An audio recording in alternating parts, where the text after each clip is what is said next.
Hello, my name is Stephen Denman. My organisation is Shining Guidance. My website is shiningguidance.com. I want to talk to you today about some of the major breakthroughs that have taken place when it comes to further understanding on a scientific level much of what has been defined as Autism Spectrum Disorder or ASD conditions. Now, given the advance is in genetics in the past decade, scientists have been able to identify specific genetic markers that have likely played a significant role in autism spectrum disorder ASD conditions for both adults and children.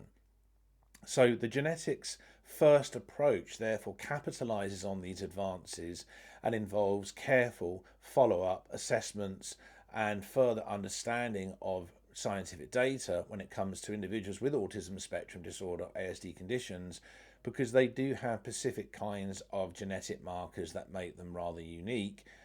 as opposed to more neurotypical individuals.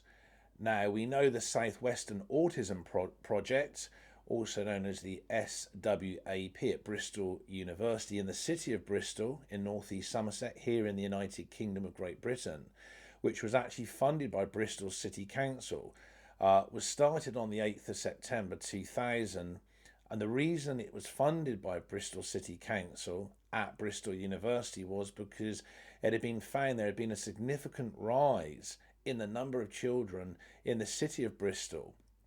who had been diagnosed with autism spectrum disorder ASD conditions. And so this obviously prompted a major level of investment into why this was taking place. So the children were initially assessed using a baseline test. This was expressed as an overall developmental quotient, or DQ. Now, these baseline assessments range from a DQ of 24, which meant the child had severe learning difficulties, to the more able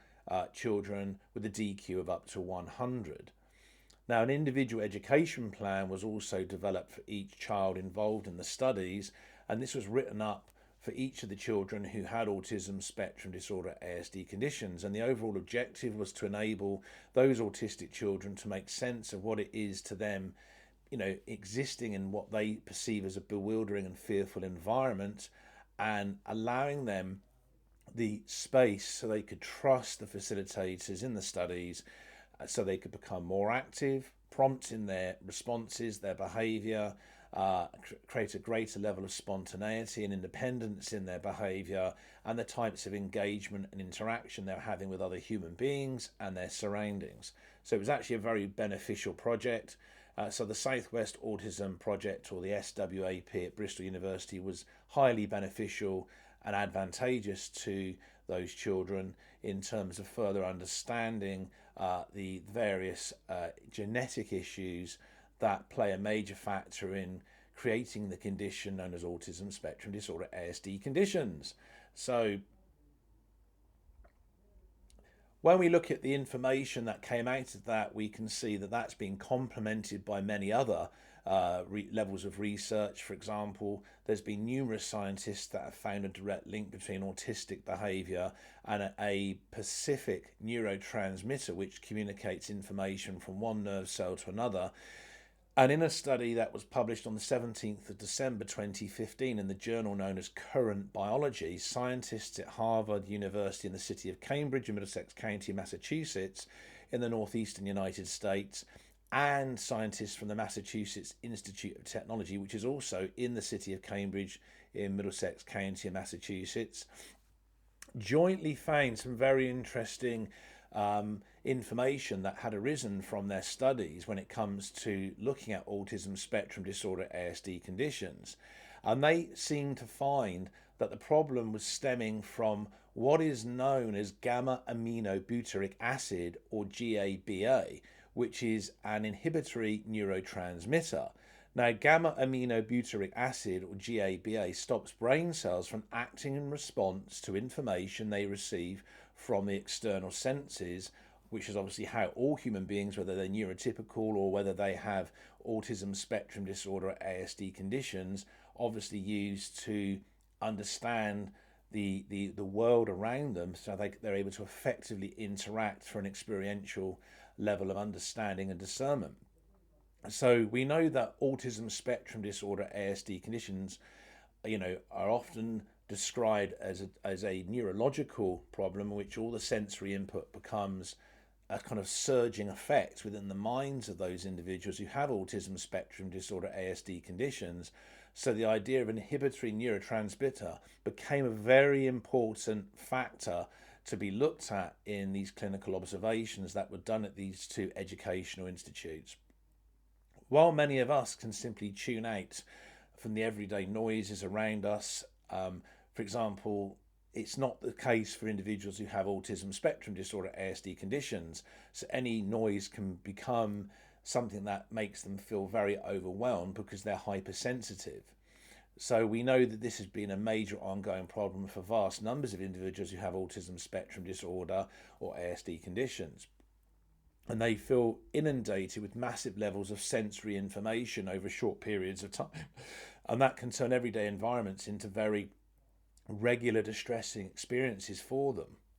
Now, the causes of autism spectrum disorder ASD conditions have long been discussed and studied amongst many scientists around planet Earth, but they are now even closer to narrowing down the specific reasons behind the onset of autism spectrum disorder ASD conditions, which have been incorrectly linked to various kinds of different factors, including immunizations, dysfunctional families, dysfunctional kinds of parenting decisions, and even neurological deficiencies. Because of the ongoing research, estimates of those with autism spectrum disorder ASD conditions have changed on quite a regular basis, and it's now believed that 1 in every 59 individuals, for example, across the United States of America, is likely to have autism spectrum disorder ASD conditions. Now, this is actually a 15% increase in autism spectrum disorder ASD conditions since the 31st of December 2004. However, what is not clear is whether this increase is due to better and more accurate data detection and identification methods, or whether there has been an increase in different individuals who have suddenly started to develop autism spectrum disorder ASD conditions. However, scientists believe that they may be one step closer to narrowing down something which contributes to autism spectrum disorder ASD conditions. And that was a finding that was published on the 26th of September 2017 in the Journal of the American Medical Association, or the AMA, where they found genetics certainly did play an important role in contributing to a child developing autism spectrum disorder ASD conditions. So on that basis, we now can confirm that obviously genetics does play an immensely important role in the overall process.